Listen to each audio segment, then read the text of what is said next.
Hey, it's Leo with another JRPG video. If you have not, please consider watching my previous video. It was all about Cosmos and Xenosaga. It didn't do too well, so I'd really appreciate it if you could watch it. So I wanted to discuss Dragon Quest V and its potential influence on Final Fantasy XVI, the new and upcoming Final Fantasy game, and I also wanted to talk a little bit about Dragon Quest Dai Infinity Strash. So some interesting stuff to talk about today, to be sure. In terms of Dragon Quest V inspiring FF16, there's an article I wanted to read from IGN written by Ezra Krabe, I think is how you pronounce it. A link to this article will be in the pinned comment. It's been a minute since I've made a video covering a video game article, so I'm a little bit excited. After I read it, I will then, of course, give my general thoughts on it and discuss it a little bit. So let me go ahead and read this. The first 3 hours of Final Fantasy XVI made me feel emotionally involved in the eventful life of protagonist Clive. In the beginning of the game, the player experiences Clive's past through a lengthy playable flashback. Clive's younger brother Joshua, a girl named Jill, and a wolf puppy named Torgal each make appearances during this early part of the game. As previous trailers have shown, during this period in the young Clive's life, Joshua is killed right in front of his eyes, prompting Clive to devote the rest of his life to revenge. He is also separated from Jill and Torgal. What happens to Clive after the death of Joshua and how he reunites with Jill and Torgal are best experienced when you play the game for yourself, so I won't go into further detail. But let's just say that it all reminded me of classic RPG Dragon Quest V. Regarded as one of the best RPGs of all time, especially in Japan, Dragon Quest V is remembered for its emotional scenario.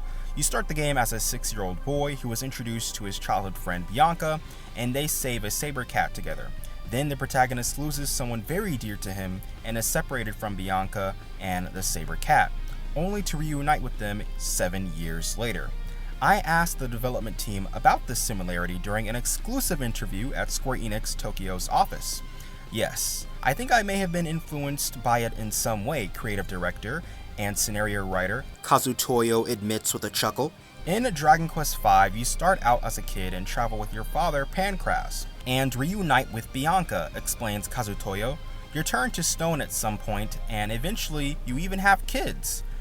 In how it depicts the entire life of its protagonists, I think that Dragon Quest V's scenario and game design are a complete package. Of course, I'm a fan of it myself, so I've been influenced by it. That doesn't mean that Final Fantasy XVI is a direct reinterpretation of Dragon Quest V.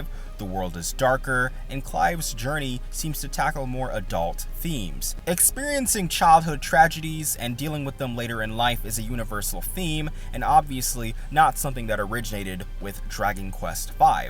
Upon depicting Clive's journey through life, we needed to know his goals and motives, says producer Naoki Yoshida. He is not the type who originally wants to save the world. That's how I think we naturally came to this story. Depicting a growth of a character from youth to adulthood is something commonly seen in novels and movies, but rare for a game. In that sense, Final Fantasy XVI should be on the radar for any player who holds fond memories of Dragon Quest V's engaging story.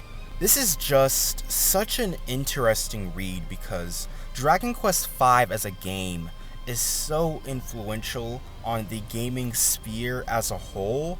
Of course, it was one of the first games to have monster recruitment, which inspired Pokemon, and it was one of the first games to feature playable pregnancy in which you can have kids and also play as your children.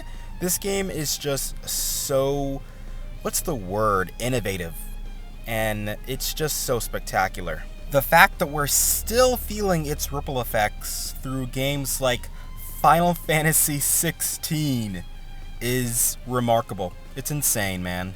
I really hope FF16 finds success, because this would be my pick for Game of the Year, I'm telling you right now. And yeah, let's get into Dragon Quest Dai Infinity Strash. So in a few days here, we're going to get some new information on this game. Dragon Quest Day is May 27th, and Square Enix already has a live stream premiere ready to reveal in a few days. If we get some notable stuff, you can be sure that I will be covering it right here on the channel, as of course this is one of my most anticipated games of 2023. It is highly likely that I will be making another Dragon Quest Day all new information revealed video like I did for 2022, because that last video did well, and I love updating you guys on everything that is to come for the future of the franchise that is Dragon Quest. Alright, I'll talk to you guys in a few days after everything has blown over with Dragon Quest Day. Hopefully we have a lot of interesting stuff to talk about. And yeah, please make sure to subscribe. We're almost to 1,000 subscribers. Please make sure to also check out my community tab and YouTube shorts, as I'm on those pretty regularly. And finally, consider joining the Discord if you want to have any type of discussion with me. I'm always down to talk. And consider supporting the channel through the PayPal link in the description below this video. Thank you guys so much for all of your support. I'm trying to save for this new camera. I'll talk to y'all later, and happy early Dragon Quest Day. Peace.